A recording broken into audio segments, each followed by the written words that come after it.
میرے حبیب کریم علیہ السلام نے جس عورت کو پسند کیا، جس عورت کی تعریف کی، جس عورت کی بابت میرے نبی نے ارشاد فرمایا، وہ بڑے خوبصورت لفظ ہیں، صاحب احکام القرآن نے لکھے ہیں۔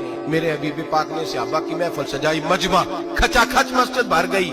حضور نے فرمایا بول کے بتاؤ خیر النساء کون سی ہے، عورتوں میں سب سے اچھی بی بی کون سی ہے، بول کر کے بتاؤ۔ حضرت صدیق اکبر سے لے کر مولا علی تک، حضرت علی سے لے کر جناب بلال تک، حضرت سلمان فارسی سے لے کر عبداللہ مزنی تک بھرا پڑا ہے مجمع۔ حضور نے فرمایا بولو سب سے اچھی عورت کون ہوتی ہے؟ ایک صحابی کہنے لگے حضور جس کی نماز قضا نہ ہوئی ہو۔ فرمایا وہ بھی اچھی ہے پر تم میری مراد کو نہیں پہنچی۔ ایک نے کہا حضور جو خامد کی تابع دار ہو۔ فرمایا وہ بھی اچھی ہے پر تم میری مراد کو نہیں پہنچی۔ ایک صحابی نے کہا یا رسول اللہ جو پاک دامن ہو۔ حضور نے فرمایا تم میری مراد کو۔ حضرت علی فرماتے ہیں جب سب کے جواب غلط ہو گئے تو میں قد میرا چھوٹا تھا، میں پیچھے بیٹھا تھا، میں گردن جھکا کے پیچھے سے نکل گیا۔ سیدہ طیبہ طاہرہ حضرت فاطمہ الزہرا رضی اللہ تعالی فرماتے ہیں بی بی صاحب کے پاس پہنچا، میں نے کہا فاطمہ حضور نے سوال کیا ہے۔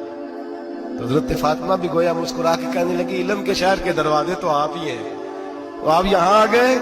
کہا حضور نے سوال کیا ہے اور مجھ سے لے کر ابو بکر عمر عثمان غنی تمام کو کسی کو جواب نہیں آیا۔ حضور نے پوچھا بہترین عورت کون ہوتی ہے، بہترین خیر النساء بہترین بی بی کون ہوتی ہے؟ حضرت سیدہ فاطمہ کہنے لگی علی بڑی سادی سی بات تھی، سمجھ نہیں آئی؟ کہ فاطمہ بتلا دو اتنی سادی ہے تو۔ حضرت فاطمہ کہنے لگی سب سے بہترین عورت وہ ہوتی ہے نہ کبھی غیر محرم نے وہ بی بی دیکھی ہو۔ اگلے جملے بھی یاد رکھنے، اور فرمایا نہ اس بی بی نے کبھی کوئی غیر محرم دیکھا ہو۔ صرف مرد پہ پابندی نہیں کہ وہ عورت نہ دیکھے، فرمایا عورت پہ بھی پابندی ہے کہ وہ بھی غیر محرم کا چہرہ نہ دیکھے۔ فرمایا بی بی نے بھی غیر محرم نہ دیکھا ہو، وہ خیر النساء ہے، وہ سب سے اعلیٰ۔ حضرت علی کہتے میں جھٹ سے آیا، پیچھے بیٹھا، بات ابھی جاری تھی، میں نے ہاتھ کھڑا کر دیا، میں نے کہا حضور میں بتاؤں؟ نبی پاک نے فرمایا بتلاؤ۔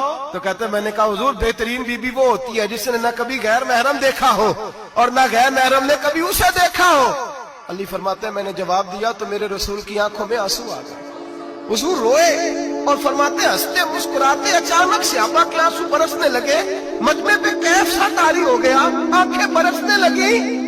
ہم لوگ حضور کے رونے پر سکتے میں آ گئے، نظر اٹھائی تو جواب تو میں نے دیا تھا، تعریف میری ہونی چاہیے تھی، شاباش مجھے ملنی چاہیے تھی۔ میرے حبیب نے رو کے آنسو پوچھ کے فرمایا میں تمہیں کہتا نہیں الفاطمہ تو بدعۃ منی، فاطمہ واقعی میرے جگر کا ٹکڑا ہے، فاطمہ میرے وجود کا حصہ ہے، میں تمہیں کہتا نہیں رہتا؟ کہا فاطمہ میرے جگر کا ٹکڑا ہے۔ حضرت علی فرماتے ہیں صحابہ میری طرف دیکھنے لگے اور کہنے لگے علی جواب تو دے، شاباش بی بی صاحبہ کو ملے۔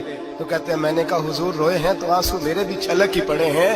فرمانے لگے لفظ میرے ہیں پر سوچ اس بیٹی کے ہے جس کی تربیت محمد عربی نے فرمائی ہے۔ فرمایا جملے میرے ہیں میں بیان کر رہا ہوں لیکن پیچھے سوچ اس نور والی بیٹی کی ہے جس کو اپنے گھر کے اندر رہ کے آنگن میں رکھ کے رسول پاک نے پرورش فرمائی۔ حضرت فاطمہ فرماتی ہیں حضرت علی میرے پاس دوڑے آئے اور کہنے لگے فاطمہ چل مسجد، پتہ نہیں حضور کو کیا ہو گیا۔ حضور رو رو کے بےحال ہو گئے اور حضور حجرے میں رو رہے ہیں اور ہچکیوں کی آواز مسجد میں آ رہی ہے، چل ذرا چل کے حضور کی بات دیکھ کیا ہوا ہے، ہماری کو طاقت نہیں اندر جانے کی۔ سیدہ طیبہ طاہرہ حضرت فاطمہ جھٹ سے پردہ اوڑا، حاضر خدمت ہوئی، اندر گئیں، کہتی ہیں حضور کے کندھے پہ ہاتھ رکھا تو محبوب بیٹی کے ہاتھ کی ٹھنڈک محسوس کی، سر سجدے سے اٹھایا، فرمایا فاطمہ آ گئی ہو؟ حضور آئی، فرمایا چل بیٹی تو بھی ہاتھ اٹھا اور میری امت کی بیٹیوں کے لیے دعا مانگ، چل تو بھی ہاتھ اٹھا میری امت کی بہنوں ماؤں کے لیے دعا مانگ۔ محبوبہ کیا ہوا؟ میرے حبیب نے فرمایا رات مجھے دکھایا گیا ہے دوزخ میں کچھ بیویاں ہیں، ان کے بال فرشتوں نے باندھے ہوئے ہیں اور انہیں گرز مار رہے ہیں، وہ چیختی چلاتی ہیں اور مدد کے لیے پکارتی ہیں، وہ بڑی تکلیف میں ہیں۔ تو بی بی صاحب عرض کرتے ہیں یا رسول اللہ ان کی غلطی کیا ہے؟ تو میرے نبی نے فرمایا وہ باریک دوپٹہ اوڑھتی تھی، وہ باریک دوپٹہ اوڑھتی تھی، ان کے بال چمکتے تھے، غیر محرموں کی نظر پڑتی تھی، انہیں دوزخ میں سزا ملے گی، وہ چلائیں گی چیخیں گی، ان کی مدد کو کوئی نہیں پہنچے گا، چل تو ہاتھ اٹھا دعا مانگ۔ حضرت فاطمہ امت کو پیغام دیتی ہیں پردہ اوڑھ دو، حجاب میں آ جاؤ، اپنے آپ کو رسول اللہ کی بارگاہ میں جھکا دو،